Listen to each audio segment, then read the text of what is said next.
મહેસાણા જિલ્લાના મુખ્ય મથક એવા વિસનગર એસટી ડેપોમાં આવન જાવન માટે બે મુખ્ય રસ્તાઓ છે, જેમાં એક રસ્તો MN કોલેજની સામે મુખ્ય રસ્તો આવે છે, જ્યારે રેલવે સર્કલથી ડેપો તરફ જવા માટે ઉમા માર્કેટની સામે બીજો રસ્તો બનાવવામાં આવ્યો હતો, જે ડેપોનો જૂનો રસ્તો બંધ કરી દેવાતા સ્થાનિક વેપારીઓ અને રિક્ષા ચાલકો સહિતની માંગણીને લઈ દિવાલમાં જગ્યા કરી રસ્તો બનાવવામાં આવ્યો હતો, પરંતુ આ રસ્તા ઉપર પાણી ભરાઈ ગયેલ હોવાથી રસ્તાની સામે બાંધેલ ફેન્સિંગ તારને હટાવી પેવર બ્લોક વાળો રસ્તો ખુલ્લો કરવા વેપારીઓ દ્વારા માંગણી કરવામાં આવી હતી। આ અંગે સ્થાનિક વેપારીઓએ સ્થાનિક ધારાસભ્ય અને ગુજરાત રાજ્યના કેબિનેટ મંત્રી ઋષિકેશ પટેલને રજૂઆત કરી હતી, જે બાબતે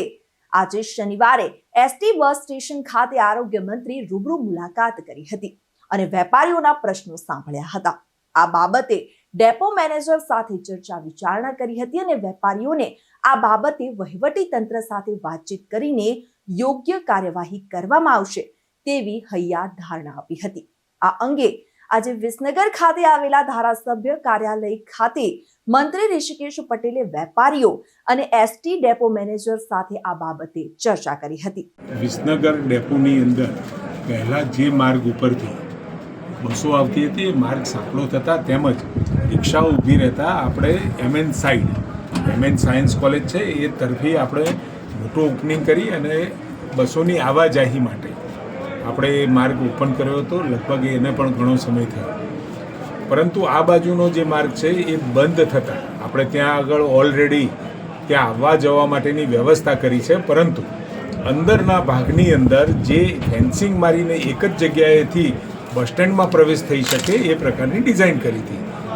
વેપારીઓની માગણી એવી છે કે જે ફેન્સિંગ અંદરની બાજુ કર્યું છે એ ફેન્સિંગ તમે દૂર કરો